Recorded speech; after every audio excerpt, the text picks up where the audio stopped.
Hello, everyone. Thank you for coming. My name is Hakan. I'm co-founder and CEO at Bolt Insight. And this is... My name's Sarah Green. I am head of all things insight at Bahlsen. For those of you who are not familiar with Bahlsen, we are a premium biscuit manufacturer headquartered in Hanover in Germany. Wonderful. Today we'll talk about the secret life of cravings and how we use BoltChatAI to uncover interesting insights. So at Bolt, what we believe is research needs to be more conversational because you need to get the why behind the what, and the current methodologies, especially surveys, are not helping with that as much. So we have built a tool that helps you with call at scale, and I'll explain all that. But before, why conversations? Yeah. So for that, let's do an exercise, right? I do this everywhere around the world, and it's an interesting exercise. All I need you to do is trust me and close your eyes, okay? I'll do that as well. As long as you don't escape, it's fine. So let's close our eyes and imagine, after the event, it's of course a long event. You've been to a lot of boring presentations. Hopefully this is not one of them. You went back home, you open the door, you realize your partner is at home, right? Perfect, nice. Your favorite jazz music is playing. There are rose petals on the floor. The candles are on the ground. Sounds fantasy. Yeah, I mean, don't get too excited. We're still in a professional setting. So you get closer to your partner comes close to you. You're just about to kiss, and your partner asks, "How much do you love me?" on a scale of 1 to 10. 1 being the lowest, 10 being the highest. It's a bit awkward, right? You can open your eyes, don't sleep. I know it's after lunch. So this is not how we communicate, right? We have conversations. I'm not saying closed-end questions should be gone forever, because you go to a doctor, you have a conversation, and at some point she might ask you, what's your pain on a scale of 1 to 10. But you have a conversation. You don't communicate, with multiple choice questions throughout. So that's why we need conversations. The reason why at the moment we have all these surveys is because in the past it wasn't possible to do all these interviews and analyze them at scale. That's why we had to put it in a limited format of question and multiple choice answers. So now that we can do it, we have actually created BoltChatAI. We've been the first in this one, launched 5 years ago. We work with a lot of brands globally. But I'm not going to talk about that. I'm going to talk about the fact that it's not also just AI. It's not just tech. If there's one thing that I'm proud about what we do, it's the team that we have built around the world. We have people in Americas, Asia, and Europe. But one thing is, even if they are sales, whomever you contact from our team that is client-facing is actually coming from marketing, research, or consulting background, because we believe in human plus AI. The human expertise needs to be there. When you combine that with the best tech, that's the magic. Yeah. So what is BoltChatAI? We call it AI moderated call at scale. So basically, it's a platform that you log in, you put your target audience definition, your research objective. AI immediately creates a discussion guide. And you can customize that, give probing instructions, change some of the questions, add stimuli like photos, videos of advertising, product concepts, and all that. And then AI starts to recruit people either through our network of panels, or you can also take a link and distribute it yourself to your CRM email database, or link it to social media posts, or to your website. So once people click, they come to a mobile browser. They don't need to download any apps, so it's very easy. It all happens on a mobile browser, and they chat with the AI. We have trained our AI moderator, and I'll explain more about that, so that it really engages people in an empathetic, nice, natural conversation, asking questions, probing deeper to really uncover more insights. Once everything is recorded, it generates a report that is even interactive. You can continue to talk to the AI moderator to get further analysis, charts, insights from your data. So just to show you the consumer experience, we have a video.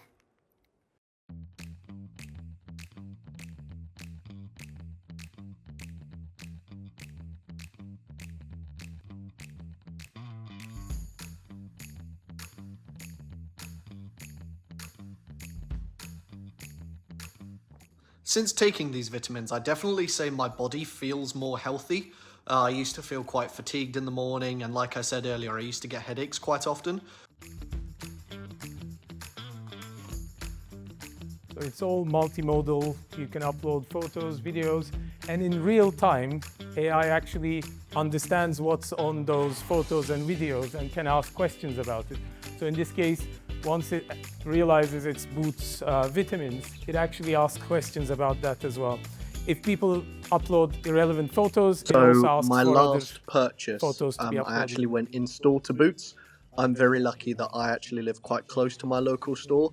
So it's sort of now in my routine. Whenever I notice that I've only got 2 or 3 tablets left, I will actively make the choice to go down to my local shop, and I will purchase a new bottle of the daily vitamins that I use.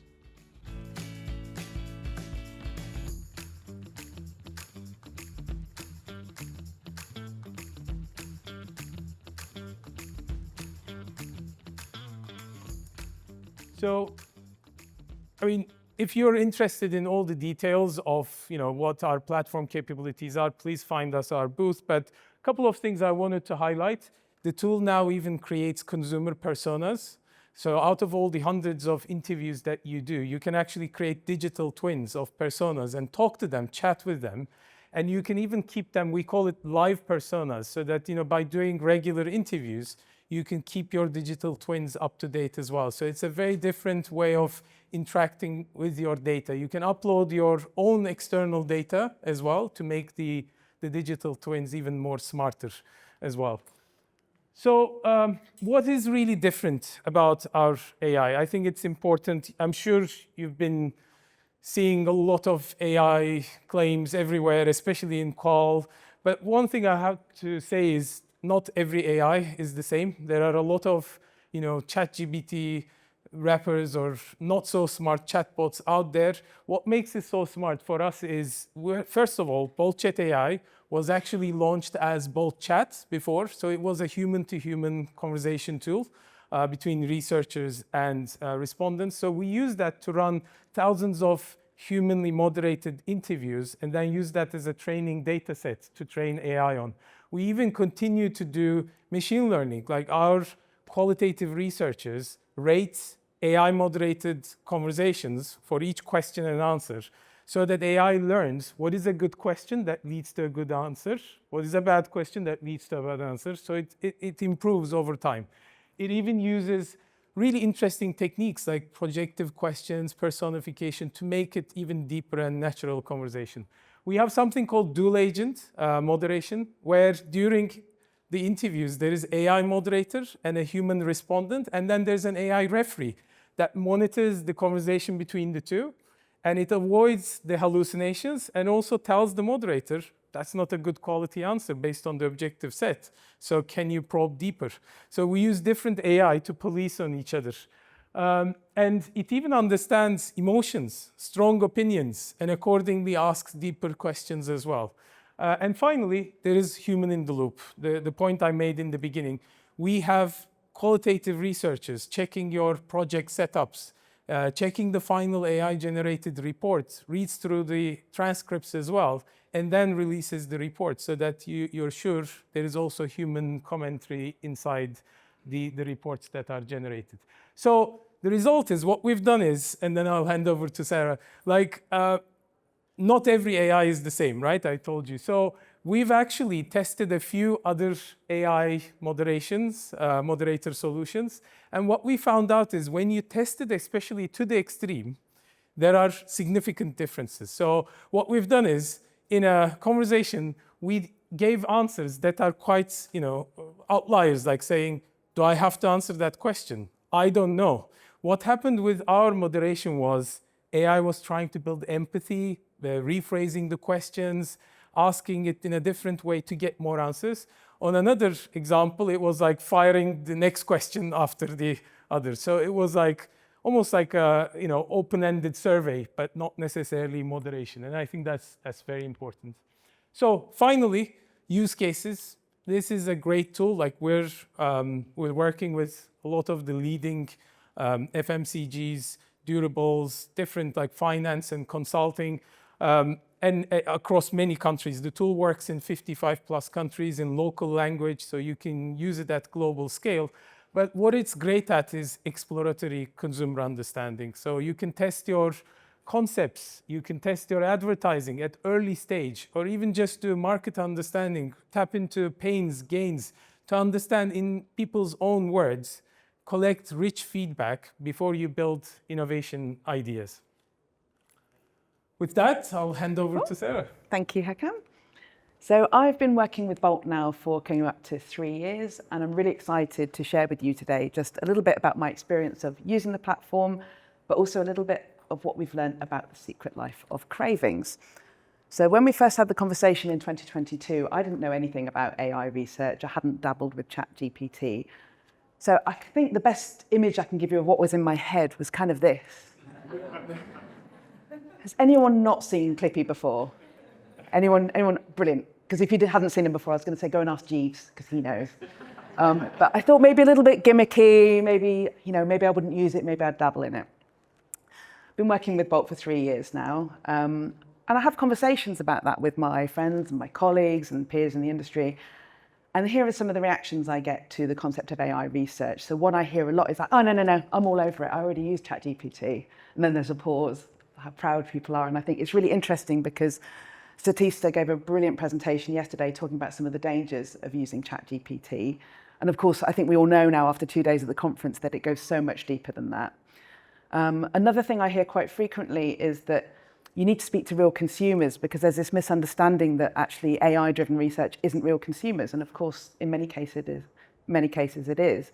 And I think, interestingly, the one on the end there might be useful for quant, but I'm not really certain. I think you need to speak to people face to face.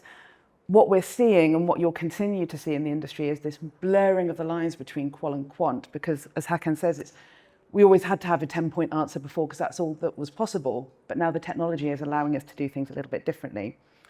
And I think the comments on the bottom, I think these are things that I thought at the beginning, but as my understanding evolves and as how I use the platform, actually, the more I'm seeing that I can use this within my business more regularly. So why did we sign up originally? I'm sure we've all been in the position where someone has a brilliant research question and someone else has a research question and everyone's priorities are the number one thing. You can't do everything. So actually having a platform that allows you to be agile and answer questions that maybe you normally wouldn't have had the time for previously is fantastic. It's a very, very cost-effective way of doing so. For me personally, because I have one kind of foot in innovation, it's been fantastic for supporting innovation sprints. There's nothing more powerful than coming up with some ideas with a team, putting them into a consumer conversation and then having feedback the next day.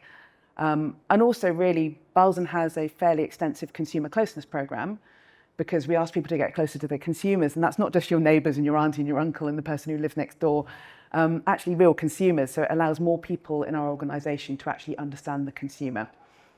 Really, this was a really important thing for us in Bahlsen because technology is moving us on faster than ever before, and we really have to get on top of how it works. And I love this quote from Karim Lakhani at the Harvard Business School, that AI won't replace humans, but humans using AI will replace humans without.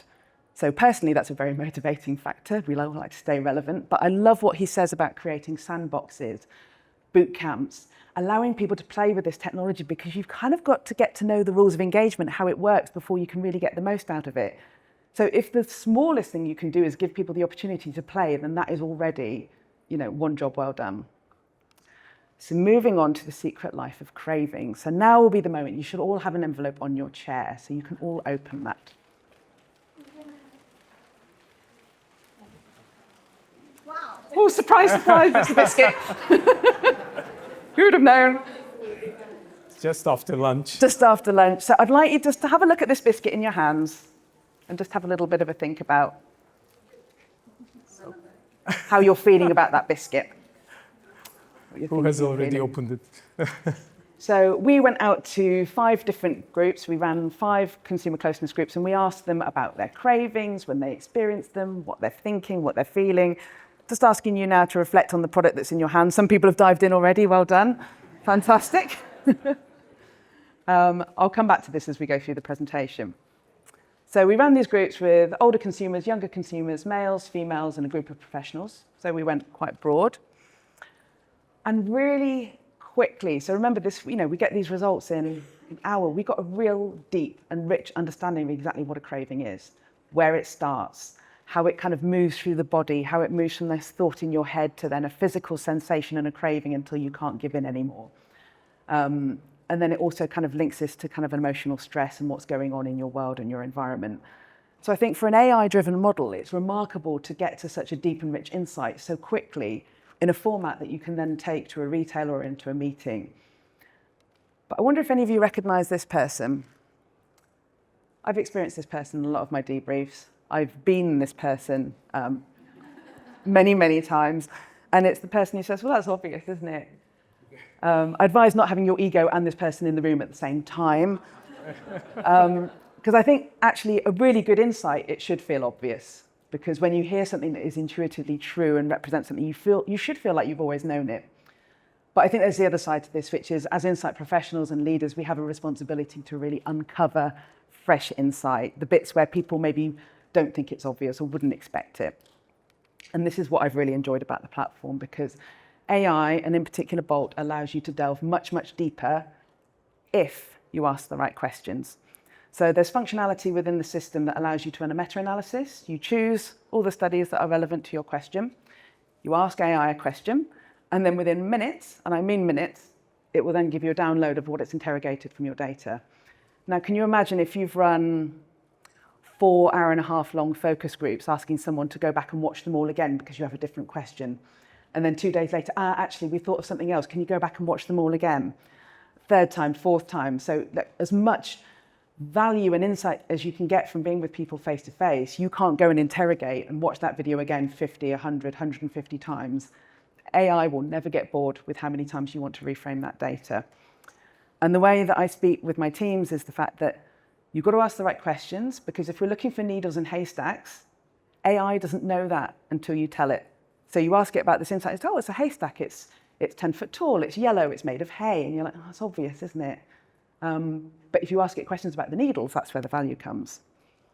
So I went into this meta-analysis and I asked, what aha moments arise from this study that could not have been predicted based on a common general understanding of human behavior or psychology?